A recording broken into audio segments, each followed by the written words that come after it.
அல்லேலூயா. உங்களை பார்ப்பதில் எனக்கு ரொம்ப சந்தோஷம். எத்தனை பேர் சந்தோஷமாக இருக்கிறீங்க? ஒரு பாடல் ஒன்றை பாடி நாம் தேவனுடைய வசனத்துக்கு நேராக கடந்து செல்வோம். இருண்டதோர் வாழ்வில் இன்னமும் வாழ்வோர் இனியாவதுவும் திருமுகம் காண.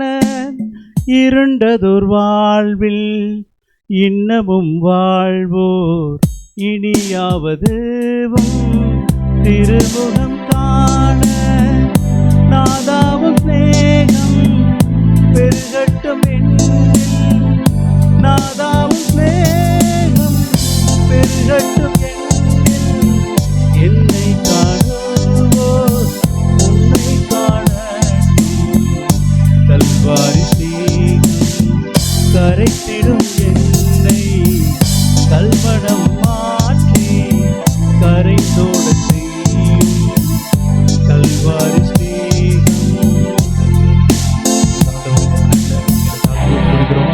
தேவன் எங்களோடு பேசி மகிமை எடுத்துக் கொள்ளுங்க. இயேசுவின் நாமத்தில் ஜெபிக்கிறோம் நல்ல பிதாவே, ஆமென். அல்லேலூயா.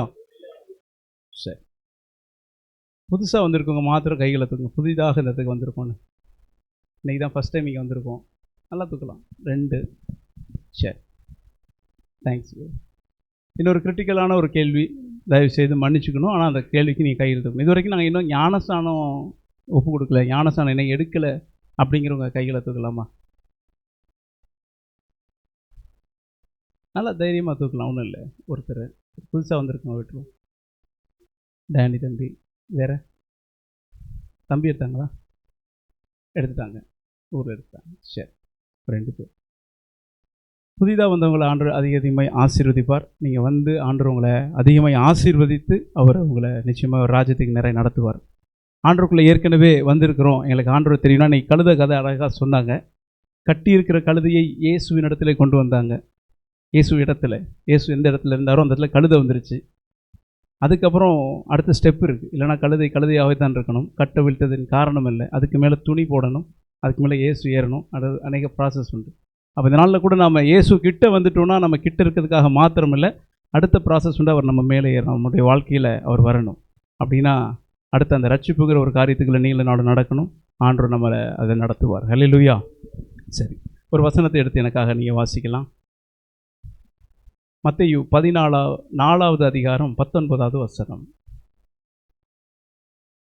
மத்தேயு 4:19. என் பின்னே வாருங்கள், உங்களை மனுஷரை பிடிக்கிறவர்கள் ஆக்குவேன் என்றார். இது வந்து மீன்கள் எல்லாம் பிடிச்சிட்ருக்கிற அந்த பேதுருவுடைய படகுல ஏறி அவர் சொல்கிற வார்த்தை. ஒருவேளை புதிதாக வந்திருக்கு உங்களுக்கு அது எந்தளவு புரியும்னு எனக்கு தெரியல. ஆனால் நீங்களும் பதில் சொல்லணும் நான் கேட்குற சில கேள்விகளுக்கு. செய்திக்கு போகிறதுக்கு முன்னாடி ஒரு 5 நிமிடம் நான் உங்களோட கேஷுவலாக பேசணும்னு நினைக்கிறேன். ஆண்டவர் அதற்கு உதவி செய்வார். இப்போ மீன்களை பிடிச்சிக்கிட்டு இருந்த பேதுருவை பார்த்து இப்போது அவர் சொல்கிறாரு, நீங்கள் என் பின்னே வாருங்கள், நான் உங்களை மனுஷர்களை பிடிக்கிறவர்கள் ஆக்குவேன் அப்படின்னார். இந்த மெயினான டாஸ்க் அவங்களை எதுக்கு கூப்பிடுறாருன்னா, மனுஷர்களை ஆண்டவருக்காக பிடிக்கிறதுங்கிற வார்த்தை ஒரு மாதிரி தெரிஞ்சாலும் ஆண்டவரை மற்றவர்களுக்கு அறிமுகப்படுத்துகிற ஒரு வேலைக்காக அவங்கள கூப்பிடுறாரு. இந்த நாளில் நாமளும் அந்த ஒரு பயணத்தில் தான் இருக்கிறோம். அப்படிங்கிறவங்க நாங்களும் ஆண்டவரை மற்றவர்களுக்கு அறிமுகம் செய்யக்கூடிய தகுதி அந்த அந்த ஒரு தரத்தில் நாம் இருக்கோங்கிறவங்க. அப்படி இல்லாதவர்களை ஆண்டவர்களே ஆக்குவார். மனுஷர்களை பிடிக்கிறவர்கள் வெளியில் புதுசாக வந்தவர்கள் கேட்டால் அவங்க பிள்ளை பிடிக்கிறவங்களாம் நினச்சிடக்கூடாது. ஆண்டவரை மற்றவர்களுக்கு அறிமுகப்படுத்துவதற்கு ஆண்டவர் நம்மை தயார்படுத்துகிற ஒரு காரியத்துக்காக பிடிக்கிறார், அழைக்கிறார். இப்போ யாரை அழைச்சார் அப்படின்னு பார்த்தா ஏற்கனவே மீன் பிடிச்சிட்டு இருக்கிறவங்கள. அப்போ ஏதோ ஒரு சில காரியத்தை அவங்க இடத்துல கண்டு அதனால் அவர்களை தேர்ந்தெடுக்கிறார். செய்திக்குள்ளே நம்ம சீக்கிரமாக போயிடுவோம். இருக்கிறவங்க எல்லாருமே ஒவ்வொரு காரணத்தை எனக்கு சொல்லணும். மீன்களை பிடிக்கணும்னா முதல்ல நமக்கு என்ன வேணும்? ஒவ்வொன்றா ஆரம்பிப்போம். மீன்களை பிடிக்கணும்னா என்ன வேணும்? வலை வேணும். வேறு என்ன வேணும்? தூண்டில் வேணும். அண்ணா என்ன விளக்கா? படகு வேணும், மீன் வேணும், பிடிக்கிறதுக்கு உண்டான இறை வேணும். சூப்பர் தம்பி. எல்லாமே சொல்லிட்டாங்க. இல்லை இருக்குது, அதுதான் இதுதான். நம்ம மனிதர்களை பிடிக்கணும் அப்படின்னா அதை பிடிக்கணுங்கிற வார்த்தையை நீங்கள் சரியாக அர்த்தப்படுத்திக்கணும். நமக்கு தெரிஞ்ச காரியத்தை நம்ம சொல்லியாச்சு. இப்போ இது மட்டும்தான் மனிதர்களை பிடிக்கிறது நாமளாக நினச்சி இதையே நம்ம இன்சிஸ்ட் பண்ணிகிட்ருக்கோம். இது மாத்திரம் இல்லை, இன்னும் பல காரியங்கள் இருக்குங்கிறத தான் இந்த நாளில் ஆண்டவர் நம்மளோட கூட இடைபடுவார். வேறு என்ன வேணும்? கூட வேணும். பிடிச்சா போடுறதுக்கு கூட வேணும். வேறு எதுவும் வேணுமா? ஒரு டைரக்ஷன் தெரிஞ்சிருக்கணும். Very good. அதை குறித்து ஒரு சின்ன அறிவு இருக்கணும், எங்கே இருக்குன்னு. வேறு வரிசையில் வருவோம். தம்பி பிரபாகர், மீன் இருக்கிற இடத்த செலக்ட் பண்ணணும். Very good. ஓகே. வேறு என்ன பண்ணணும் அப்படின்னு கேட்டேன். வேறு என்ன வேணும்னு கேட்டேன். பரவாயில்ல, அதை செலக்ட் பண்ணணும். வேறு சரி, பாஸ். அடுத்தண்ணா நேவிகேஷன் வேணும். ஓகே, எங்களை நேராக அதுக்கு நேராக நம்ம நடத்துறதுக்கு உண்டான ஒரு கருவி வேணும். என்னண்ணே இது வேறு ஆல் சப்போர்ட். ஆனால் ஆல்ஃபாபெட் வேணும். ஆனால் தரமான பதில் இது இங்கே உண்டு. தேங்க்ஸ்ண்ணே. ஆல் சப்போர்ட் வேணும். Very good. அடுத்து போட்டு, படகுன்னு சொல்லிட்டாங்க. சரி, பெரிய போட்டு வச்சுக்கலாம். போட்டு வேணும். பாருங்க, இங்கே நம்ம கேட்டோம் இல்லையா, சில ஆழமான பதில்கள் இனிதான் வருது. நாம் தெரிஞ்சது இந்த முதல் லைன் தான் நம்ம எல்லாத்துக்கும் அதிகமாக பேசுவோம். அதெல்லாம் தாண்டி ஏதாச்சும் இருக்கான்னு யோசிக்கும் போது தான் சில காரியங்கள் வருது. ஆல் சப்போர்ட் நம்ம எதிர்பார்த்துருக்க மாட்டோம், வேணும். அனுபவம் வேணும். அடுத்து உங்களுக்கு தெரிஞ்சது ஐயா பின்னாடி இருக்கவர், நீங்கள் அதுக்கு பின்னாடி பார்க்கக்கூடாது, நீங்கள் தான் சொன்னாலும் பரவாயில்ல, தெரிஞ்சதை சொல்லுங்கள். என்ன வேணும் மீன் பிடிக்கணும்னா? சரி, கொஞ்சம் நேரம் கொடுப்போம். ஐயா உங்களுக்கு ஆண்டனி அனுபவம். சரி, ஓகே. கார்த்தி சூப்பர். மண்புழு அவர் ஏறான்னு சொன்னார். நீங்கள் இன்னும் ஸ்பெசிஃபிக்காக போகிறீங்க. மண்புழு வேணும். ஆனால் ஒன்றுமே வேண்டாமா? சரி தம்பி, விசுவாசம் வேணும் மீன் கிடைக்கணுன்ட்டு. God bless you. என்ன வேணும்? மீனவன் வேணும். மீனவன் வேணும் மீன் பிடிக்கணும்னா. சூப்பர். கரெக்ட் தம்பி, அப்படி தான் வரணும். சூப்பர்.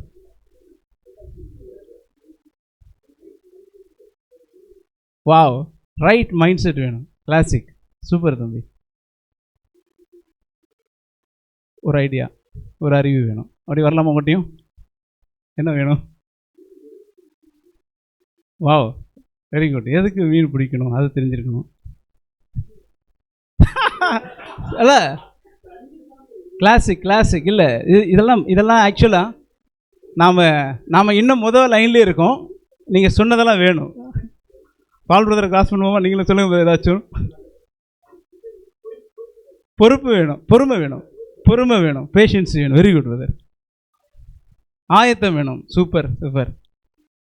ஆசை வேணும். முதல்ல மீன் பிடிக்கணுன்ட்டு ஊக்கு வேணும். ஊக்கு முக்கியம். Very good. ஊக்கு. புழு இருக்கு, ஊக்கு இல்லையப்பா. தம்பி நீந்த தெரியணும். Very good. பாஸ் வச்சுக்கலாமா? அப்படி. Thank you.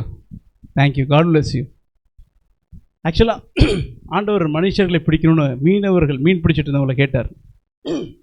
R they well trained fishermen அப்படின்னா அவங்க ரொம்ப தேர்ந்தெடுக்கப்பட்டவர்கள் அப்படின்னு வச்சாலும் அவங்கள செலக்ட் பண்ணும்போது தே ஆர் ஃபெயிலியர்ஸ். உலகத்தின் பார்வையில் ஓவர் நைட்டை அடித்து பார்த்து ஒன்றும் கிடைக்காத ஒரு ஆட்களை தான் ஆண்டவர் சில காரியத்தை சொல்லி மீன்களை பிடிச்சிட்டு இப்போ அவங்கள்ட்ட சொல்கிறார், நான் உங்களை மனுஷர்களை பிடிக்கிறவர்களாக்குவேன். பொதுவாக 90% நம்ம இந்த வசனத்தை நம்ம கேட்டிருப்போம். சில பேர் நம்ம ஒப்பு கொடுத்துருப்போம். நாங்கள் அதில் தான் இருக்கிறோம் நம்ம நம்பிட்டு இருந்தாலும் அவர் நம்மளை அழைச்சார், நான் உங்களை மனுஷர்களை பிடிக்கிறவர்கள் ஆக்குவேன் என்று சொல்லி. ஆனால் அநேகமாக நம்மளுடைய கண்களில் நம்மளுடைய மைண்டில் இருக்கிறது எல்லாமே வலை, படகு. இதுலேயே மேக்ஸிமம் முடிஞ்சிடும். உங்கள் சொன்ன அத்தனை காரியம், வலை வேணும், படகு வேணும், கூட வேணும், இதுலேயே நம்ம முடிஞ்சிடும். ஆனால் இது மட்டும்தான் மீன்களை பிடிக்க வேணுமானா இல்லை. ஆல் சப்போர்ட் கட்டாயமாக வேணும். ஆயத்தம் வேணும். எக்ஸ்பீரியன்ஸ் வேணும். Again tools so important. என்ன டூல் நம்ம யூஸ் பண்ணுறோம்? Contingency plan. நீந்த தெரியணும். எல்லாம் சரி, மீனெல்லாம் பிடிச்சாச்சு, படகுல சம்பவம் ஆகிடுச்சுன்னா நீந்த தெரியணும். அப்புறம் கடைசியாக சாப்பிட்றது அதுக்கு வந்துடும். இப்போ ரொம்ப பேர் இந்த இடத்துல ரைட் மைண்ட் செட் வேணும். எதுக்காக பிடிக்கிறோன்றது வேணும். ஆசை வேணும், பொறுமை வேணும். ஸோ இது எல்லாமே இந்த இடத்துல ரொம்ப முக்கியம். இப்போது நாம் இதெல்லாம் நம்மளுடைய பயணத்தில், அந்த பயிற்சியில் இப்போ நம்ம ப்ராக்டிஸாக பண்ணிகிட்ருக்கோமே, அதில் இதெல்லாம் நம்ம அப்ளை பண்ணிகிட்ருக்கோமா, இதெல்லாம் இருக்கா நம்ம திரும்பி பார்த்துக்கிட்டோன்னா, ஆண்டவர் ஒரே வார்த்தையில் சொன்னார், நீங்கள்லாம் மனுஷரை பிடிப்பீங்கன்னு சொல்லி. அது ஜஸ்ட் அ வேர்டு. ஆனால் அதுக்குள்ளே டீப்பாக போனோன்னா இவ்வளோ விஷயம் நம்ம செய்ய வேண்டியது இருக்குது. எத்தனை பேர் என் கூட இருக்கிறீங்க? இப்போ மனுஷரை பிடிக்கணும்னு சொல்லாமல் வாங்க நம்ம மீனை பிடிப்போம் அப்படின்னு சொல்லிட்டா இவ்வளோ விஷயம் அதுக்குள்ளே இருக்குது. இல்லை, இட்ஸ் ஜஸ்ட் 2 வேர்டு. இப்போ நம்ம இன்றைக்கி அதை தான் பார்க்க போகிறோம். கர்த்தர் சித்தமானால் இது ஒரு சின்ன ஸ்டடி மாதிரி ஒரு ஒரு தொடர்ந்து இல்லை, ஒரு 3 வாரத்துக்கு உண்டான ஒரு தொடரான செய்தியாக தான் இருக்கும். கர்த்தர் அதை ஆசீர்வதிக்கட்டும். ஜெபத்தோடு கேளுங்க. தயவுசெய்து நோட்ஸ் எடுக்கிறவங்க எடுத்து வச்சுக்கோங்க. தனியாக போய் மெடிடேட் பண்ணுறவங்க பண்ணுங்கள். ஆண்டவருக்காக நம்ம பண்ணிகிட்ருக்கோம், இன்னும் சீராக பண்ணணும், இன்னும் பெட்டராக பண்ணணும், இன்னும் கொஞ்சம் ஒரு தெளிவோடு பண்ணணும், அப்படி ஒரு இன்னும் கொஞ்சம் மெருகேற்றி கொள்ளணும் அப்படின்னு நினைக்கிறவங்க நீங்கள் தயவுசெய்து அதை எடுத்துக்கொள்ளுங்கள். இதன் பின்பு அதிகபட்சமான பிரயாசங்கள் உண்டு. ஆண்டவர் அதையும் ஆசீர்வதிப்பார். உங்களையும் இன்னும் அதிகமாக இதிலிருந்து பல காரியங்களை உங்களுக்கு ஆண்டவர் வெளிப்படுத்தி கொடுப்பார்.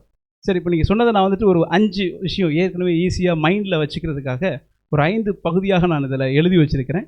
ஏற்கனவே ஒரு 2 வாரத்துக்கு முன்னாடி 10 P's அப்படின்னு நம்ம படித்தோன்னு சொன்னாங்க. ஆக்சுவலாக நான் இன்றைக்கி வரல. இதையுமே ஒரு அதே பீலேயே நான் வச்சுக்கலான்னு நினைக்கிறேன். ஒரு 5 P இருக்குது, அதை நான் முதல்ல சொல்லிடுறேன். முதல்ல மீன் பிடிக்கணும்னா முதல்ல என்ன வேணும் அப்படின்னா, ஒரு ஆள் சொன்னார், முதல்ல மீன் பிடிக்கணும் அப்படிங்கிற ஒரு எண்ணம் வேணும். எண்ணம் இல்லைன்னா அதை விருப்பம்னு கூட சொல்லலாம். ஒரு விருப்பம் வேணும் மீன் பிடிக்கணும். இல்லைன்னா அதே விஷயத்தில் ஒரு தேவை இருக்கணும். எதுக்கு நான் மீன் பிடிக்கணும்? சும்மா டைம் பாஸுக்கா, இல்லை சாப்பிட்றதுக்கா, இல்லை பிஸ்னஸ் பண்ணுறதுக்கா? அது ஒய் நீங்கள் கேட்டது. எதுக்கு நான் மீன் பிடிக்கணுங்கிற தெளிவான ஒரு எண்ணம், தெளிவான ஒரு விருப்பம், தெளிவான ஒரு தேவை, ஒரு நோக்கம் இருந்துச்சுன்னா அதுதான் முதல்ல வேணும். அப்படி இல்லாத பட்சத்தில் நாமளும் பிடிப்போம், எதுக்கு பிடிக்கிறோன்னு தெரியாது, பிடிச்சதுக்கப்புறம் என்ன பண்ணணும்னு தெரியாது, வளர்க்க பிடிச்சோமா வறுக்க பிடிச்சோமா தெரியாது. அதனால் முதல்ல ஒரு எண்ணம், அதை நீங்கள் எழுதி வச்சுக்கலாம். முதல்ல purpose. First P, the purpose. எதுக்கு மீன் பிடிக்கணும்? அவர் சொன்னார் அதனால் பிடிக்கணுமா, இல்லை வேறு அந்த சொன்னதுக்கு காரணம் என்ன? பர்பஸ் முதல்ல நமக்கு முக்கியமாக இருக்கணும். இரண்டாவதாக மீன் பிடிக்கிறதுக்கு தேவை ப்ராக்டிக்கல் நாலேஜ். அந்த அனுபவங்கிறத நான் அந்த பீல போகணுங்கிறதுக்காக சொல்கிறேன். அந்த ஒரு அறிவு இருக்கணும், அதை குறித்ததான அறிவு. அது வந்து தியரிட்டிக்கல் இது ரெண்டையும் தாண்டி ப்ராக்டிக்கல் நாலேஜ் இருக்கணும். இதை எப்படி பண்ணலாம் அப்படிங்கிற ஒரு செயல்முறை அறிவு இருக்கணும். மூணாவது ப்ராக்டிஸ். இதை நீங்கள் அனுபவம் கூட வச்சுக்கலாம், எக்ஸ்பீரியன்ஸில் கூட வச்சுக்கலாம். ப்ராக்டிஸ் இருக்கணும். நாலாவது, இதை வந்துட்டு நான் பீல வைக்கிறதுக்காக ப்ராடக்ட் ப்ராக்கெட்டில் நீங்கள் வச்சுக்கலாம். It's tools and techniques. இது நான் எங்கேயோ எடுக்கலை, ரொம்ப விஷயத்தை பார்த்து பாதத்தில் உட்காந்து அதுக்கப்புறம் வந்தது. Tools and techniques. கடைசியாக உள்ளது ப்ரிப்பேர்னஸ்.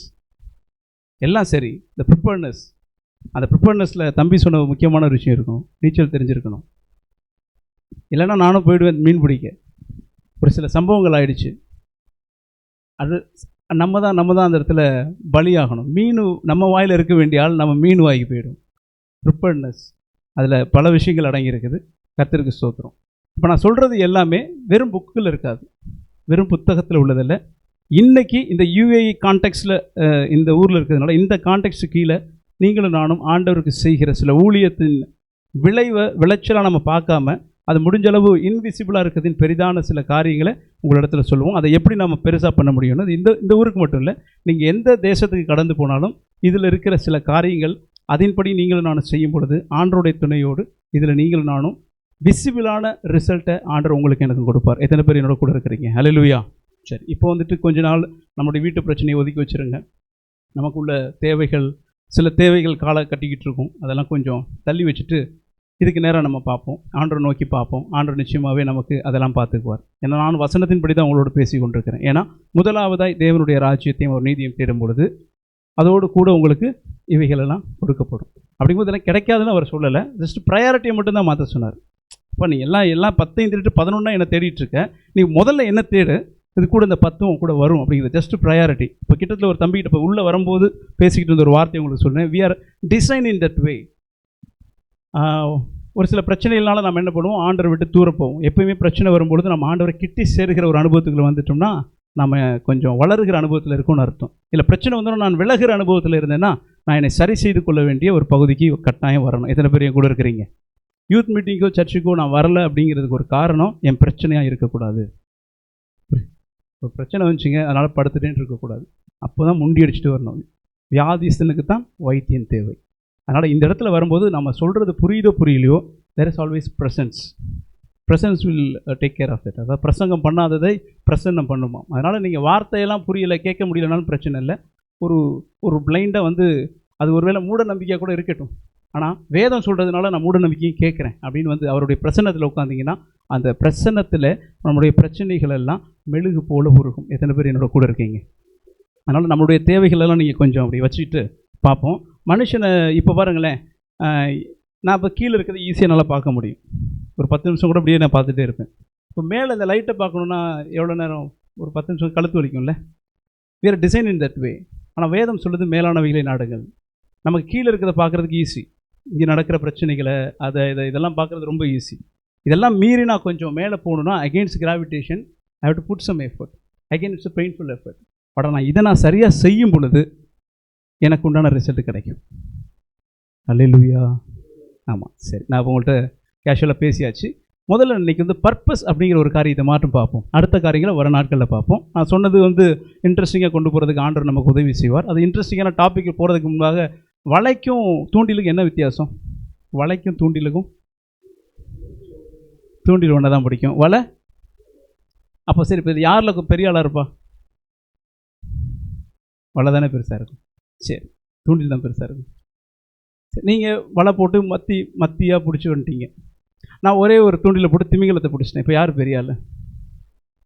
தூண்டில் பெரிய ஆள் இல்லையா? இப்போ அதனால் நம்ம எதையுமே வலை வந்து தூண்டிலை பார்த்து கிண்டல் பண்ணக்கூடாது, தூண்டில் வலையை பார்த்து கிண்டல் பண்ணக்கூடாது. அதே மாதிரி கரையில் நிற்கிறவனை பார்த்து கடலுக்குள்ளே இருக்க கிண்டல் பண்ணக்கூடாது. ஏன்னா கரையில் நின்றுட்டு இருக்காங்க. அதே மாதிரி கடல் வெளியில் நிற்கிறவன் கடலில் இருக்கிறவனை பார்த்து கிண்டல் பண்ணக்கூடாது. ஏன்னா அல்டிமேட் பர்பஸ் மீன்களை பிடிக்கிறது. எத்தனை பேர் கூட இருக்கிறீங்க? டெக்னிக் வே டிஃப்ரென்ஸ். தூண்டில் அதிகமாக யூஸ் பண்ணவனுக்கு வலையை பற்றின டெக்னிக் தெரியாது. ஏன்னா வலைக்கு ஒரு காஸ்ட் வேணும். தூண்டில் இன்றைக்கி போனீங்கன்னா நானும் உடனே வாங்கிடலாம். இண்டிவிஜுவலாக போய் காசு கொடுத்து வாங்கிடலாம். இறையும் அவனே கொடுத்துருவான். ஆனால் வலையை நீங்கள் வாங்கினீங்கன்னா இப்படி போட முடியாது. இங்கே இந்த ஊரில் போலீஸ் பிடிச்சிருவாங்களே. ஏன்னா வலையை யூஸ் பண்ணுறது டிஃப்ரெண்ட் டெக்னிக். அப்போ தூண்டில் வச்சுட்டு இது சரிப்படாதுன்னு நம்ம சொல்லக்கூடாது. ஏன்னா we never use that net. அதை யூஸ் பண்ணவனுக்கு தெரியும். சில பேர் ரெண்டையுமே யூஸ் பண்ணுவாங்க. வலை போடுறதுக்கு ஒரு நேரம் உண்டு, தூண்டில் போடுறதுக்கு ஒரு நேரம் உண்டு. அப்போ டியூரேஷன் ஆல்சோ டிஃபர்ஸ். அதனால் யாருமே வந்துட்டு இங்கே இருக்கிற உங்களுடைய ரைட் லெஃப்ட்டை தயவுசெய்து பாருங்களேன். ரைட்டையும் உங்களுடைய ரைட்டையும் உங்களுடைய லெஃப்ட்டையும் brother you are greater than மீன்னு சொல்லிடுங்களேன் ஒரு வார்த்தை. அதே மாதிரி brother you are greater than me. Yes yes yes you are greater than me dear. You are also greater than me. ஏன்னா நான் ஒரு வேலை பார்த்துட்ருக்கேன், அந்த இடத்துல எனக்கு ஏதோ கொடுத்துருக்கான். நீங்கள் ஒரு வேலையை பார்த்துட்ருக்கீங்க. நான் செய்கிற வேலையை நீங்கள் கட்டாயமாக பண்ண முடியாது. அட் த சேம் டைம் நீங்கள் செய்கிறத என்னாலையும் பண்ண முடியாது. So but God called everyone. பேதுருவை மட்டும்தான் என் பின்னாடி ஒன் கூப்பிட்டாரா? அதுக்கப்புறம் ஒரு கூட்டமே போச்சு. அப்போ பேதுருவுக்கு மட்டும்தான் அந்த கால் அழைப்பா? இல்லை, எல்லாருக்குமே பேதுருவை பேர் சொல்லி கூப்பிட்டார். அந்த இடத்துல என் பின்னே வாருங்கள்னாரு ஒரு கூட்டம் போச்சு. அதனால் கூட உட்கார்ந்திருக்கிற ஒவ்வொருவரையும் ஆண்டவர் அழைத்திருக்கிறார். ஹல்லேலூயா. பெயர் சொல்லி அழைத்திருக்கிறார். வசனத்தின்படி உங்களை கற்பத்திலேயே தெரிந்து கொண்டதுனால தான் நீங்களும் நான் இருக்கோம். இன்றைக்கி நாங்களாம் ஒரு வேளை மைக்கை பிடிச்சி பேசுகிறோம், ஃப்ரெண்டில் நிற்கிறோங்கிறதுனால நீங்கள் சின்ன ஆள் இல்லை. Because he called you. நீங்களும் நானும் எதுன்னு அடையாளம்னா அவர் அழைச்சதின் அடையாளம் தான். நாங்கள் டிரான்ஸ்போர்ட்டேஷன் அரேஞ்ச் பண்ணுவோம். சகோதரன் போய் கம்பெனியில் போய் பேசி அண்ணனை கூட்டிகிட்டு வந்திருப்பார். ஆனால் பார்த்தீங்கன்னா ஆண்டவர் உங்களை நினைவு கூர்ந்ததுனால நீங்கள் இருக்கிறீங்க. ஆண்டவர் உங்களை கொண்டு வந்ததுனால இருக்கிறீங்க. அதனால் எல்லாருமே அவருடைய பார்வையில் சமமாக இருப்போம். ஹல்லேலூயா. சரி, இப்போ நம்ம பர்பஸுக்கு வந்துடுவோமே. பர்பஸ் அப்படிங்கிறது என்ன? நோக்கம். உண்மையிலுமே ஆண்டவர் நமக்கு பர்பஸ் வச்சிருக்கிறாரா அப்படின்னு பார்த்தீங்கன்னா ஒரு வசனத்தை எடுத்து வாசிக்கலாம். பிலிப்பியர் 2ஆம் அதிகாரம் 13வது வசனம். பிலிப்பியர் 2:13. ஏனெனில்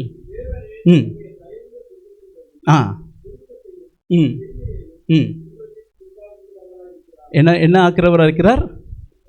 உண்டாக்குகிறவராக இருக்கிறார். மெனி டிரான்ஸ்லேஷன் சே டிஃப்ரெண்ட் திங்ஸ். அந்த உண்டாக்குகிறவர் அப்படின்னா நான் ஏற்கனவே உங்கள்கிட்ட சொல்லிக்கிறேன், ஒரு விஷயம் உண்டாவதாக அப்படின்னா கிரியேட் பண்ணுறது, உருவாக்குகிறது. அப்போ ஆண்டவர் வந்து நம்ம வாழ்க்கையில் விருப்பத்தையும் செய்கையையும், விருப்பம் அப்படிங்கிறது ஆசை, செய்கை அப்படிங்கிறது ஆக்ஷன். வெறும் ஆசை மாத்திரம் இல்லை, என்னுடைய ஆக்ஷனையும் அதுக்கு உண்டான பலத்தையும் எனக்குள்ளே உண்டாக்குறது அவர். எத்தனை பேர் என் கூட இருக்கிறீங்க? ஒருவேளை இல்லை நான் சில ஆத்மாக்களை போய் ஆதாயம் பண்ணணும்னு ஒரு ஆசை உங்களுக்கு வந்துச்சுன்னா அது உங்களுக்கு உள்ள ஆசை கிடையாது. ஆண்டவர் அதை உங்களுக்குள்ளே உருவாக்கி இருக்கிறார். ஒருவேளை சிலருக்கு அப்படிப்பட்ட ஒரு ஆசை இல்லைன்னா ஆண்டவர் இன்னும் உங்களுக்குள்ளே வைக்கலை, இல்லை வச்சிருக்கிறதுன்னா ஆப்ரேட் ஆகலை. எத்தனை பேர் என் கூட இருக்கிறீங்க? அப்போ உங்கள் வாழ்க்கையில் என்ன ஒரு ஆண்டவர் சம்பந்தமான எப்படிப்பட்ட ஆசை வந்தாலும் தயவு செய்து தெரிஞ்சு கொள்ளுங்க. நானும் தெரிஞ்சு கொள்கிறேன், அந்த ஆசை நான் பட்டதில்லை. அவர் சம்பந்தப்பட்ட எந்த ஒரு ஆசை எனக்குள்ளே உதிச்சாலும் அது அவர் வைத்தது. எனக்கு செய்கிறதுக்கு பலனை கொடுத்துருக்காருன்னா என்னுடைய எஃபர்ட் இல்லை, அந்த செய்கையும் அவர் எனக்குள்ளே உண்டாக்கியிருக்கிறார். He creates. இப்போ நான் நின்று பேசிகிட்டு இருக்கேன்னா அவர் எனக்குள்ளே இதை வச்சிருக்கிறார். உங்களுக்குள்ளே ஒரு விஷயத்தை வச்சிருக்கிறார். அதுக்கு உண்டான பவரையும் அங்கே ஆண்டவர் வச்சிருக்கிறார். இது எப்படி தான் ஆண்டவர் வச்சார்னு பார்த்தீங்கன்னா, ஏனெனில் தேவனே தம்முடைய தயவுள்ள சித்தத்தின்படி, அவருக்கு ஒரு சித்தம் உண்டு. அவருடைய சித்தம் இருக்கிறதுனால இந்த ஆசையவும், அவருடைய சித்தம் இருக்கிறதுனால நம்மளை குறித்து அந்த அந்த ஆசையை நிறைவேற்றக்கூடிய பலனையும் நமக்குள்ளே அவரே உண்டாக்குறவராக இருக்கிறார், கிரியேட் பண்ணுறார். இப்போ உங்களுக்குள்ளே என்ன ஆசை இருக்குன்னு எனக்கு தெரியல, அந்த ஆசையை கொஞ்சம் அப்படி அவர்கிட்ட தூக்கி காட்டுங்க. இது அவரோட சம்மந்தப்பட்ட ஆசையாக இருந்தால், இட்ஸ் a கிங்டம் ஓரியன்ட், அவருக்கு நெருக்கமான சில ஆசையாக இருந்தால் அதை நிறைவேற்ற பலனை ஆண்டவர் உங்களுக்குள்ளே ஆல்ரெடி வச்சுட்டார். மேபி ஆசை இருக்குது, அது இன்னும் நடக்கலைன்னா அந்த பவரை நம்ம என்ன யூஸ் பண்ணலை. எத்தனை பேர் கூட இருக்கிறீங்க? ஹல்லேலூயா. இந்த சுவிட்ச் போர்டு வரைக்கும் அந்த கரண்ட் வந்துடும், அது ஆசை. அதை போய் போடுறதும் ஆஃப் பண்ணுறதும் என் கையில் இருக்குது. ஆசை எல்லாருக்குள்ளும் இருக்குது. அதை ஆப்ரேட் பண்ணுறதுக்கும் வேணாங்கிற முடிவு எடுக்கிறதுக்கு உனக்கும் எனக்கு முடியும். ஆனால் இது ரெண்டையும் வைக்கிறது அவருடைய சித்தம். ஹல்லேலூயா. இன்னொரு வசனத்தை எடுத்து வாசிச்சிடலாம். 1 தீமோத்தேயு 2ஆம் அதிகாரம் 4வது வசனம். 1 தீமோத்தேயு 2ஆம் அதிகாரம் 4வது வசனம்.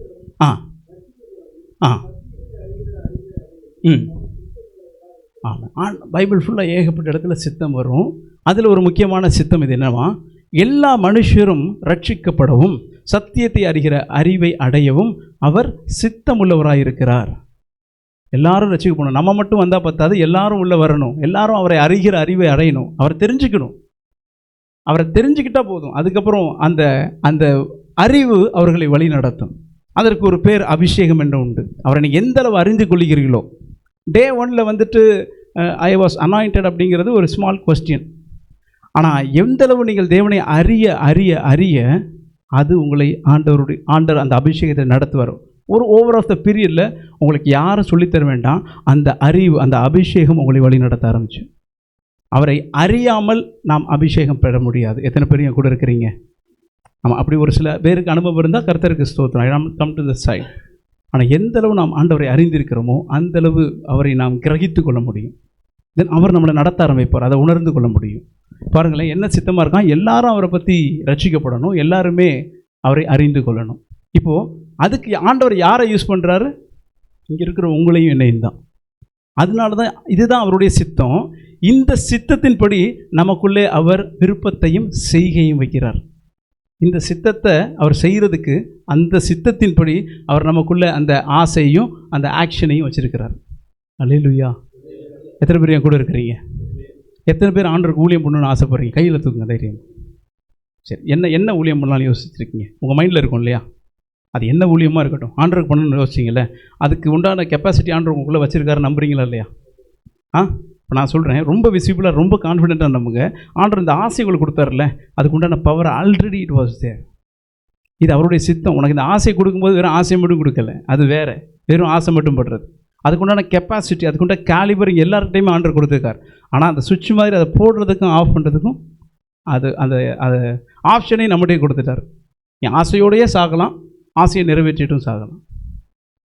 ஆனால் இந்த ஆசையை வச்சது அவர், அது அவருடைய சித்தத்தின்படி. அவருடைய சித்தம்னா எல்லாருக்கும் அவரை பற்றின அறிவை அறியணும். இப்போ எல்லாரும் ஆண்டவரை அறியணும்னா நம்ம என்ன பண்ண முடியும்? முதல்ல அவரை நான் நல்லா அறிஞ்சிருக்கணும். ஆசை கொடுத்தார்ல, அதுக்குள்ள நான் அறிவையும் நம்ம கொடுத்துருப்பார். இப்போ இந்த பவரை நீங்கள் நானும் யூஸ் பண்ண ஆரம்பித்தா, செய்த ஆக்ஷனில் கொண்டு வந்தால் அதுக்குண்டான எல்லா காரியத்தையும் அவரே கொடுப்பார். ஹல்லேலூயா. அப்போ த வெரி பர்பஸ், ஏன் நான் போய் மீனை பிடிக்கணும் அப்படின்னா, ஏன் போய் நான் மனுஷனை பிடிக்கணும்னா, இது அவருடைய சித்தம். முதல்ல அது அவருடைய விருப்பம், அந்த விருப்பத்தை எனக்கு வச்சார், அதனால தான். கரெக்டு தானே?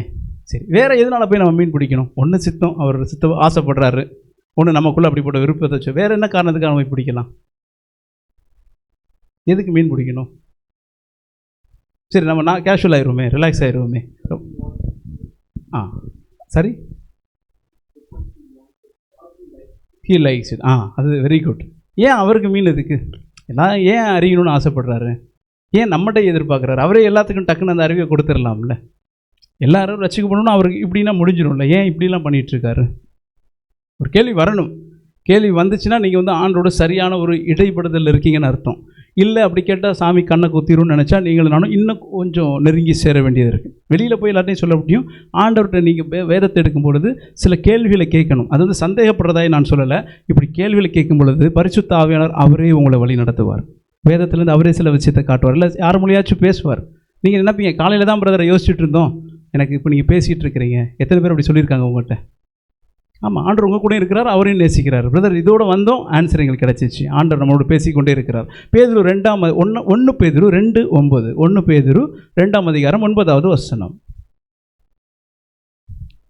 நீங்களோ ம் ம் ம் ம் ம் ம் ம் ஆமென், ஹல்லேலூயா. இப்போ எதுக்கு நம்ம போய் மீன் பிடிக்கணும், எதுக்கு போய் நாம் ஆட்களை ஆண்டவருக்காக பிடிக்கணும் அப்படின்னு நினச்சா, இந்த இடத்துல நம்மளுடைய அழைப்பை குறித்து சொல்லியிருக்கு. நீங்களோ உங்களை அந்தகாரத்திலிருந்து தம்முடைய ஆச்சரியமான ஒளியினத்திற்கு வரவழைத்தருடைய புண்ணியங்களை அறிவிக்கணுமா. என் கண்ணில் பட்டது 2 தான். ஒன்று, இந்த வரவழைத்தருடைய புண்ணியத்தை அறிவிக்கவும், கடைசியாக அவருக்கு சொந்தமான ஜனங்களாக இருக்கிறோம். ஹல்லேலூயா. சந்தோஷமாக தான் இருக்குன்றவங்க ஹல்லேலூயா. சரி, ரொம்ப கேஷுவலாக வரும், ட்ரை பண்ணுவோம் கேஷுவலாக வர. இந்த வரவழைத்தருடைய புண்ணியம் அப்படின்னா என்னது? நான் வந்து இருட்டு ரூமில் கிடந்தேன், இந்த சைடில் கிடக்கிறேன். அப்போ ஆண்டவர் என்ன பண்ணுறாரு, அந்த சைடில் ஆச்சரியமான ஒளி இருக்குது. இப்போ என்ன நடக்குது, என்ன அப்படியே இழுத்துக்கிட்டு வரல. இந்த வரவழைக்கிறத பிரித்து போட்டு பாருங்களேன். வர அழைத்தார். எத்தனை பேர் என் கூட இருக்கிறீங்க? ஹல்லேலூயா. இப்போ ஆண்டவர் என்னை அப்படி பிடிச்சிங்க போடலை, அவர் என்னை அழைச்சார். எத்தனை பேர் சொல்ல முடியும், இருட்டில் கிடந்தோம், இப்போ ஆச்சரியமான ஒளியில் இருக்கிறோம்? எத்தனை பேர் சொல்ல முடியும்? எப்படி வந்தீங்க? சரி, எப்படி நான் வந்தேன்? இப்போ நான் கேட்குறேன், எப்படி வந்தீங்க இந்த இடத்துக்கு? அப்படி தூக்கி வச்சாரா? இல்லை, உங்களை அழைச்சார். அழைப்புனது ஒரு இன்விடேஷன். யார் மூலியமாக வந்திருக்கும்ல? யாரோ ஒரு ஆள் மூலியமாக, ஏதோ ஒரு தூது வந்திருக்கும்ல, ஏதோ ஒரு விஷயமா. அங்கே வருவதற்கு ஒரு அழைப்பு வந்துச்சு. என்னை ஆச்சரியமான ஒளிக்கு என்னை வர அழைத்தவருடைய புண்ணியம். அப்போ நான் வந்து என்னை யார் சர்ச்சுக்கு என்னை அழைச்சிட்டு வந்தாங்களோ, யார் எனக்கு பைபிள் சொல்லி கொடுத்தாங்களோ, நான் அவருடைய புண்ணியங்களை அல்ல, அழைத்தவருடைய புண்ணியத்தை. எத்தனை பேர் என் கூட இருக்கிறீங்க? அல்லேலூயா. எத்தனை பேர் ஆண்டவர் அப்படி அழைச்சாருன்னு நம்புறீங்க? இல்லைனா அந்த ஒரு அழைப்பு எனக்கு அந்த நேரத்தில் வரலைன்னா நான் இன்னும் இருளில் தான் இருந்திருக்கணும். என்னை வரவழைத்தவர் அவர். அல்லேலூயா. அவர் வந்து ஒரு ஆள் மூலியமாகவோ, ஒரு வசனத்தின் மூலியமாக, ஒரு சிச்சுவேஷன் மூலியமாக சில பேர் ஆண்டவர் நேராக அழைச்சிருப்பார். They are so specific. என்னாலே ஒப்பு கொடுக்க முடியும். ஐ ஆம் தட் கேடர். கர்த்தருக்கு ஸ்தோத்திரம். அழைத்தவருடைய புண்ணியத்தை அறிவிக்க, அந்த புண்ணியத்தை நானும் சொல்லி தான் ஆகணும். இது இஸ் அவர் கால். அதனால் fishing is so important. Fishers of men, மனுஷர்களை ஆதாயப்படுத்துவது நமக்கு உண்டான அழைப்பு.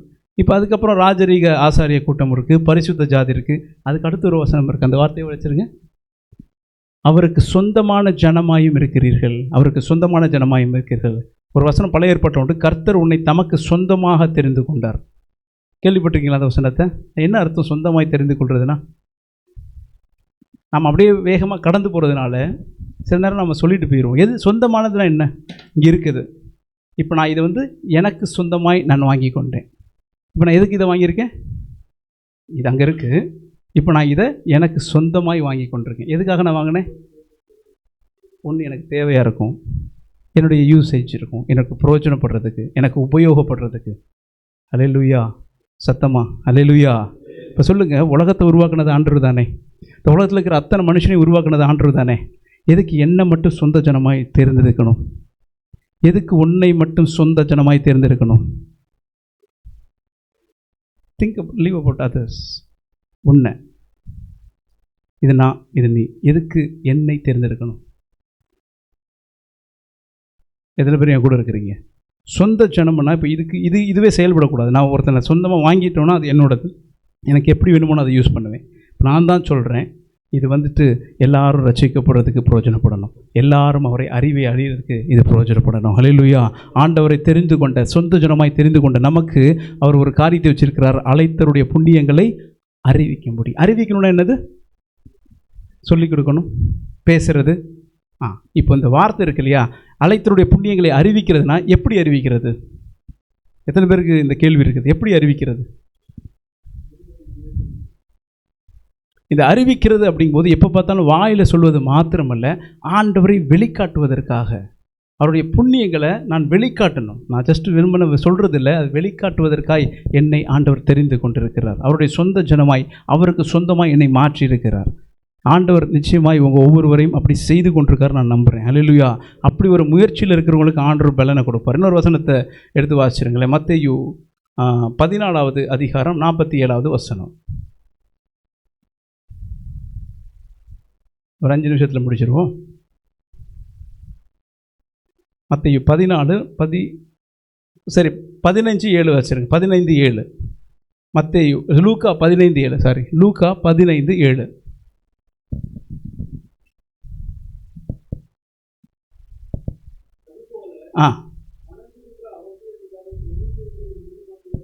ம் ம் ம் ஓகே. இது நமக்கு ரொம்ப கேட்ட விஷயம் தானே. ஒரே ஒரு விஷயத்தை நான் சொல்லி அடுத்த விஷயத்தில் முடிச்சிருவோம். நம்ம மனம் திரும்பாததை விட்டுருவோம். மனம் திரும்புகிற ஒரே பாவி நிமித்தம் பரலோகம் சந்தோஷப்படுமா? பரலோக ராஜ்யம் சந்தோஷப்படுகிறது. இன்றைக்கி நான் நிம்மதியாக இருக்கேன், இன்றைக்கி நான் சந்தோஷமாக இருக்கிறேன் அப்படின்னா, ஆண்டவர் ஒருவேளை என் வாழ்க்கையில் வரலைன்னா, அவருடைய பாதப்படியில் நான் வரலைன்னா, இப்படி ஒரு வாழ்க்கை இருக்குமாங்கிறது எனக்கு சந்தேகம். எத்தனை பேர் என்னோட கூட இருக்கிறீங்க? இப்படி இங்கே வரலைன்னா நம்ம வாழ்க்கை வேறு சைடில் போகிறதுக்கு 1000 காரணங்கள் உண்டு. இன்றைக்கி நான் சந்தோஷமாக இருக்கிறதுக்கு காரணம் அவர், ஆண்டவர். ஆனால் அவர் சந்தோஷப்படுறதுக்கு நான் ஏதாச்சும் பண்ணணுன்னா, வசனம் சொல்லுது, ஒரே ஒருத்தனை நம்ம ஆண்டவர் பக்கமாக ஆதாயப்படுத்திட்டாலே பரலோகம், அவர் மட்டும் இல்லை, அவங்க பரலோக ராஜ்யமே, பரலோகமே சந்தோஷப்படுமா? இப்போ எனக்கு இந்த மீன்களை பிடிக்கிறது, மனுஷரை பிடிக்கிறது, என்னுடைய நன்றியை நான் திருப்பி காட்டுவதற்கு இந்த இடத்துல ஒரு வாய்ப்பு இருக்குது. ஹல்லேலூயா. எனக்கு ஒருத்தன் உதவி செஞ்சால் திருப்பி செய்கிறது மனிதாபிமானம், திருப்பி சொல்லணும். அப்போ எனக்காய் என்ன சந்தோஷமாக வச்சுருக்கிற அந்த ஆண்டவரை நான் சந்தோஷப்படுத்தணும்னா, இப்போ நான் நல்லா இருக்கிறதோட மாத்திரமல்ல, யாராச்சும் ஒருவரை ஆண்டவரை அறிமுகப்படுத்தி வச்சா பரலோகமே சந்தோஷப்படும். எத்தனை பேர் என் கூட இருக்கிறீங்க? எத்தனை பேர் பரலோகத்தை சந்தோஷப்படுத்தலாம்னு ஆசைப்படுறீங்க? சரி, நான் இப்போ உங்கள்கிட்ட ஒரு ரெக்வெஸ்ட் வைக்கிறேன். இந்த மாதம் வந்து மந்த் ஆஃப் ஏப்ரல், 3 மாதம் முடிஞ்சிருச்சு. அடுத்து ஒரு 8 மாதம் இருக்குது இல்லையா? 8 மாதம் 9 மாதம் இருக்குது. சரி, 9 மாதத்தில் ஒரே ஒருத்தரை மட்டும் ஆண்டவருக்கு நேராக திருப்பி பரலோகத்தை சந்தோஷப்படுத்தலான்னு யாரெல்லாம் முடியும்னு நம்புறீங்க? இந்த வருஷத்தில் என்ன டெய்லிலாம் சந்தோஷப்படுத்தணும். ஒரு நாள் எந்திரிச்சு எல்லாரும் சூப்பர்ப்பா அப்படின்னு சந்தோஷப்பட்டாங்கன்னா போதும். ஒரே ஒரு நாள். எத்தனை பேரால் முடியும்னு நம்புறீங்க? கையை நீ தூக்கலண்ணே. அப்புறம் உங்களுக்கு இன்னும் புரியலண்ணே. முடியும். உங்கள்கிட்ட ஆசையை வச்சாருன்னு கையை தூக்குனீங்கல்ல, அப்போ அந்த ஆசை இருக்குல்ல. ஆனால் அந்த பரலோகத்தை சந்தோஷப்படுத்த உன்னால் என்னால் முடியும். எப்படிங்கிறத வர நாளில் ஆண்டவரே உங்களுக்கு சொல்லிக் கொடுப்பார். ஆனால் ஆண்டவர் நிச்சயமாய் பரலோகத்தை சந்தோஷப்படுத்த ஒரே ஒரு ஆளை மட்டுமாச்சும் கர்த்தருக்கு நிறைய இந்த வருஷத்தில் நீங்கள் நடத்துறதுக்கு பிரயாசம் எடுங்க. அது உன்னோட நிற்காது, அது பரவும். It's a contagious thing. அந்த பரலோகத்தை சந்தோஷப்படுத்தலாம். சப்போ நம்ம பர்பஸ் ஏன் மீனை பிடிக்கணும் அப்படின்னா இவ்வளோ காரணத்தை பார்த்தோம். கடைசியாக நான் சொல்லி முடிச்சிடுறேன். ஆனால் ஒரு வார்த்தைக்கு அர்த்தம் கேட்டிங்கல்ல, அது என்ன அர்த்தம்? அது எப்படி ஒருத்தன் நேசங்கிறது நல்ல விஷயம் தானே, சந்தோஷம் தானே. அப்போ எப்படி நேசத்தில் சோகமாக முடியும்? எத்தனை பேர் என் கூட இருக்கிறீங்க? எத்தனை பேர் காலேஜ் முடிச்சிருக்கீங்க? இது கஷ்டமாக இருக்குது. சரி, லைக்குக்கும் லவ்வுக்கும் ஒரு வித்தியாசம் உண்டுன்னு. சரி, ஒருவேளை இது வலையொலிக்கு போகலாம், அநேகர் பார்க்கலாம், இருந்தாலும் சரி பிரச்சனை இல்லை. காலேஜில் படிக்கும்போது you may like many things. அந்த திங்ஸில் நீங்கள் எதனால் போட்டுக்கலாம். But seriously truly you can love only one. எத்தனை பேர் அதை ஏற்றுக்கிறீங்கன்னு எனக்கு தெரியல. இல்லைனா மெனி அப்படின்னா அது மெனி இல்லை. Like is different, love is different. Love is always painful. என்ன ரொம்ப நாள் நேசித்த 2 பேர் ரொம்ப தள்ளி இருக்கிறாங்க, திடீர்னு சந்திக்கிறான்னா அவன் சிரிக்கணுமா அழுகணுமா? அழுகணுமா? அது சந்தோஷமான ஈவெண்ட்டு தானே. நான் இன்றைக்கி காலையில் நம்ம பார்த்தோம்ல சோகம். when you have deep love, when you have true love, there is no need of words, there should be some tears. It has serious meaning. அது வந்து கடந்தவங்களுக்கு கர்த்தருக்கு ஸ்தோத்திரம். அப்படி இல்லைன்னா ஆண்டவர் அந்த உறவை உனக்கும் எனக்கும் கொடுப்பார். ஹல்லேலூயா. ஏன் ஜெபத்தில் போய் அழுகிறோம்? பாவம் பண்ணிட்டு அழுகிறது வேறு. ஜெபத்தில் எத்தனை பேர் ப்ரேயர் பண்ணும்போது தானாக கண்ணீர் விட்டுறீங்க? உங்களுடைய பிரச்சனையை பஞ்சாயத்தை நினச்சில்ல, முழங்கால போட்டு பார்க்கும்போது ஆண்டவரே இதுக்கு நான் பாத்திரம் இல்லைன்னு சொல்லி அழுதவங்க யார்? That's true love. நேசத்தில் சோகமாக்குறது அவர் தான். ரொம்ப பேர் நம்மளை அளவிட்டு போயிருப்பாங்க, அது உண்மையான நேசமாக இருக்காது. ஆனால் நேசத்தினால் சோகமாக்குறது அவராக தான். இன்றைக்கி போய் உட்காந்தாலும் ஆண்டவர் எனக்கு ஏன் அப்படின்னு ஒரு வார்த்தை இல்லை, தட்ஸ் பெயின்ஃபுல். பட் அவருடைய நேசத்தினால நம்ம சோகமாகும், அதான் அந்த வார்த்தை. இப்போ நான் சொன்னல ஏன் மீனை பிடிக்கணும், the purpose we have seen many purpose இல்லை, த ஃபஸ்ட் பர்பஸ் நான் கடைசியாக சொல்கிறேன். The first purpose why I want to become a fishers of men. ஏன் நான் மனுஷரை பிடிக்கணும், நான் ஏன் மீனை பிடிக்கணும்னா அவர் மேலே, அவர் என் மேலே வச்ச நேசம். That's it. எனக்கு ஒன்றும் வேணாங்க, என்னமோ போங்க, நீ பரலோகம் போ நரகம் போ, அதெல்லாம் எனக்கு தேவையில்லை. அவர் என்னை நேசிக்கிறார், அதுக்கு நான் ஏதாச்சும் பண்ணணும்னு நினைக்கிறேன், அதனால் இது செய்யணும். That's it. So simple. ஒரே ஒரு வசனத்தை எடுத்து வாசிச்சிடலாம். ஆதியாகமம் 30ஆம் அதிகாரம் 20வது வசனம். ஆதியாகமம் 30:20.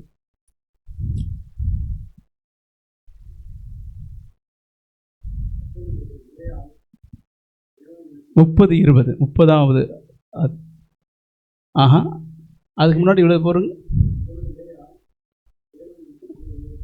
ஓகே, இல்லை, இது நான் மிஸ் பண்ணிட்டேன்னு நினைக்கிறேன். அந்தப்படியே யாக்கோபு ராகேலுக்காக 7 வருஷம் வேலை செய்தான். மேபி 29 29 இல்லையா? சரி, வாசிங்க 29.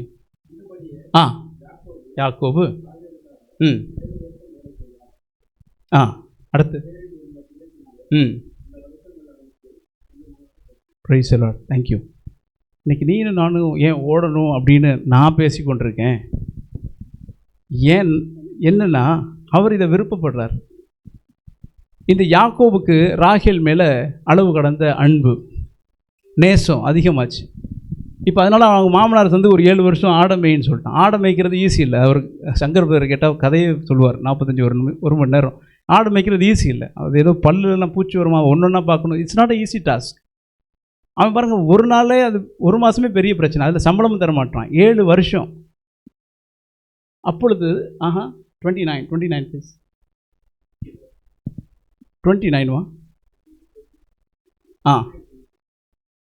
ஓகே, அது வசந்த நீங்கள் போட்டுருங்க. 29 ஓகே. ஏற்கனவே 7 வருஷம் வேலை செஞ்சிட்ருக்கான். அவள் பேரில் இருந்த பிரியத்தினாலே, இந்த இடத்துல நேசம்னு வச்சுக்கோமா, அந்த வருஷங்கள் அவனுக்கு கொஞ்சம் நாளாக வருஷம் அவனுக்கு நாளாக தெரியுதான். அண்ணன் கேட்டிங்கல்ல, அர்த்தம் இங்கே இருக்குது. அது சரியாக இருந்துச்சுன்னா இது கம்மியாயிடும். வலி, அதான் ரணம் உங்களை ரசிக்க வைக்கும். வலி பெருசாக தெரியாது, இட்ஸ் ஓகேன்னு தோணும். when you have a true love, அதுக்காக நீ ஒரு காரியத்தை செய்யும்போது, போய் சுவிசேஷம் சொல்கிறதெல்லாம் கஷ்டங்க, மற்றவங்களுக்காக போய் ஊழியம் செய்கிறதெல்லாம் ரொம்ப சிரமம். கரெக்டு தான், கஷ்டம்தான். ஆனால் இது இருந்துச்சுன்னா அது நடக்கும். when you have serious love, then you will do. where you will do, அது நீ 10 பேர் பார்க்குற மாதிரி பண்ணு, யாருமே பார்க்காத மாதிரி பண்ணு. பரலோகம் ஒரு நாள் எந்திரிச்சு சந்தோஷப்பட்டா தட்ஸ் டன். ஏன்னா நாம் சொன்ன அநேக ஊழியங்கள் நம்ம இந்த ஃபஸ்ட் லைனில் சொன்னது தான் இருக்கும். ஃபஸ்ட்டில் வலை வேணும், படகு வேணும், கூட வேணும்.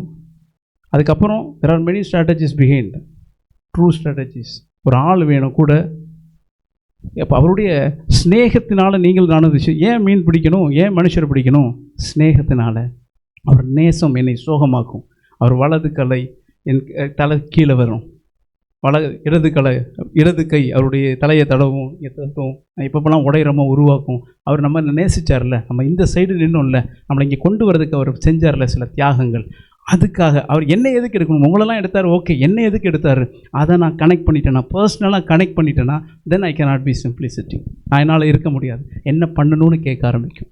எவ்வளவோ தேவைகள் இருந்தாலும் ஆண்டவரே நான் என்ன பண்ணணும்னு கேட்க வைக்கும். எப்பப்பெல்லாம் ஜெபத்துக்கு போனாலும் கண்ணில் கண்ணீர் வரும். இதுதான் உண்மையான ஒரு ரிலேஷன்ஷிப்பில் இருக்கும். அதன் மூலமாய் நீனும் நானும் பிடிக்கிற மீன், அதன் மூலமாய் நீனும் நானும் அவருக்கு ஆயத்தப்படுத்துகிற ஆத்மா விலையேறப்பட்டதாக இருக்கும். ஹல்லேலூயா. எத்தனை பேர் என்னோட கூட இருக்கீங்க? இந்த வெரி பர்பஸ், அநேக பர்பஸ் இருந்தாலும் அந்த ஃபஸ்ட் பர்பஸ், என்னுடைய நாலேஜுக்கு பட்டதை சொல்கிறேன். ஏற்றுக்கிறவங்க ஏற்றுக்கோங்க, இல்லைனா இல்லை. The very purpose why you and me want to do ministry, because he loved me. Just நம்மளெல்லாம் யாராச்சும் லவ் பண்ணுவாங்களா அப்படின்னு யோசிச்சா, உன்னை பண்ணுறதுக்கு ஒரு ஆள் இருக்கார். ஆல்ரெடி உயிரை கொடுத்து உன்னை லவ் பண்ணுறதுக்கு ஒரு ஆள் உண்டு. அல்லேலூயா. எத்தனை பேர் என் கூட இருக்கிறீங்க? அப்படி உயிரை கொடுத்து நம்மளை நேசித்த ஒரு ஆளுக்கு ஒரு சந்தோஷப்படுத்தணும்னா நீங்களும் நானும் என்ன பண்ணணும்னா, நேர்மையாக வாழ்ந்துட்டு போகிறது மாத்திரமல்ல, ஒரு ஆளையாவது அவருக்கு அடையாளம் காட்டிட்டு போகணும். பரலோகம் சந்தோஷப்படும். அல்லேலூயா. அப்போ மீன் பிடிக்கும் போது செய்ய முடியுமானே? இந்தியாவில் போய் பண்ண முடியுமானே? ஒரு ஆள். அதை எல்லா நேரமும் சொல்ல முடியாது, சில நேரம் காட்ட முடியும். ஒரு ஒரு ஒரு பிரசங்கியார் எப்படியாவது சொல்கிறாரு, always spread the gospel, always spread the gospel, if necessary use the word. தேவைப்பட்டால் மட்டும் வார்த்தை யூஸ் பண்ணுவோம். வாழ்க்கை முதல்ல மற்றவனை காட்டுட்டோம். நான் கிறிஸ்தவன்னு வெளியில் சொல்லாமல் ஒரு ரவுண்டு போயிட்டு வந்தோன்னே ஒன்றுட்ட ஒரு வித்தியாசத்தை பார்த்தானா ஆண்டவர் நம்ம தாங்கி செல்கிற கழுதை, இல்லைன்னா நாம் திரியிற கழுதை. எத்தனை பேர் கூட இருக்கீங்க? we can move around many places, but anybody seen Jesus in you and me? அப்படின்னா நம்ம ஆண்டவரை சுமந்து செல்லுகிற கழுதை. இல்லைன்னா நம்ம அப்படியே சுற்றிக்கிட்டே வரோம்னா வெறும் கழுதை. யாரும் மதிக்க மாட்டாங்க. யாருக்கும் மதிக்கிறாங்களோ இல்லையோ, ஆண்டவர் யாருன்னு தெரியாது. த வெரி பர்பஸ் இஸ் ஆண்டவரை ரிஃப்ளெக்ட் பண்ணுறதுக்கு. அதுதான் மெயின் காரணம். ஆண்டவர் உங்களை என்னை மனுஷர்களை பிடிக்கிறவர்களாய் ஆக்குவேன் என்று சொன்னவர் அவரே ஆக்குவார். ஹல்லேலூயா. எத்தனை பேர் என் கூட இருக்கீங்க? எல்லாம் இருந்த இடத்துல அப்படி இருந்துச்சு நிற்கலாமா? ஒரு சின்ன prayer. Thank you Lord, thank you Jesus. அப்படியே ஒரு ஜெபமாக பாடுவோமா? இருண்டதோர் வாழ்வில் இன்னமும் வாழ்வோர், இனியாவது உன் திருமுகம் பார்க்கட்டும்ப்பா. இன்னமும் இருட்டிலே இருக்கிறவங்க இனிமேலாச்சும் உங்களை பார்க்கட்டும். அதுக்கு ஆண்டவரே ஜீசஸ், அவருடைய ஸ்நேகம் நம்ம மேலே பெருகட்டும், நேசம் பெருகட்டும். அப்போ என்னை பார்க்குறதுக்கு முன்னாடி எனக்குள்ளே இருக்கிற இயேசு எப்படியாச்சும் நான் வெளிக்காட்டிடணும். அப்படி ஆண்டவரே எனக்கு பேச தெரியல, இருக்கிற இடத்துல உண்மை வெளிக்காட்டணும்னு ஆசைப்படுறேன், அவ்வளோதான்.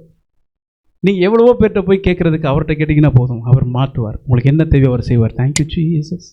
ஒப்பு கொடுக்கலாமா? ஹல்லேலூயா.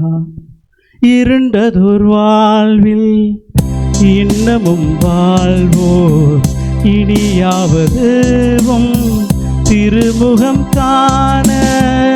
இருண்டதோர் வாழ்வில் இன்னமும் வாழ்வோர், இனியாவது திருமுகம் காண.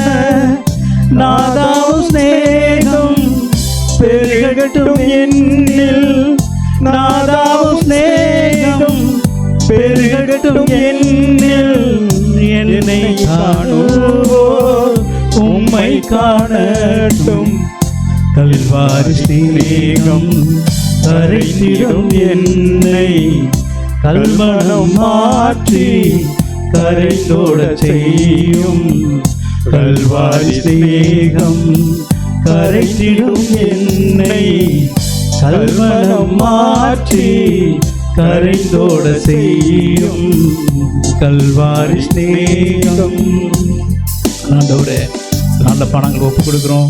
ஆண்டவரே, உங்களுடைய பிள்ளைகள் யாரெல்லாம் ஆண்டவரே விருப்பத்தையும் செய்கையும் இந்த இடத்துல நீங்கள் வச்சுங்களோ, ஒவ்வொருவரையும் எடுத்து வர நாட்களில் ஆண்டவரே பிரயோஜனமாய் பயன்படுத்துவதற்காக நன்றி ஆண்டவரே.